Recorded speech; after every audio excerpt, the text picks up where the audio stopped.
As someone who has worked in the Deep South for nearly 4 decades,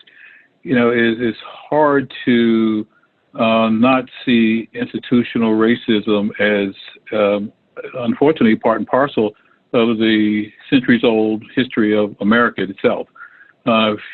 think many of you saw the article in the Atlantic that quantified the valuation of slaves in the mid 1800s as greater than the value of the railroads and manufacturing in the country. And I don't think we've done a lot to extract ourselves from that history where people of color are extracted from, communities of color have been extracted from. If you look at in the eve of the Civil War, and where the concentration of slaveholding was greatest, and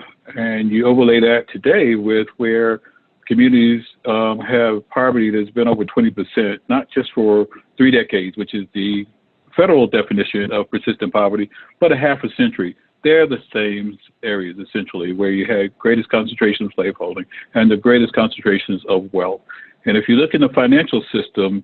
and the implications of financing on healthcare, on community facilities, on home ownership, on business, and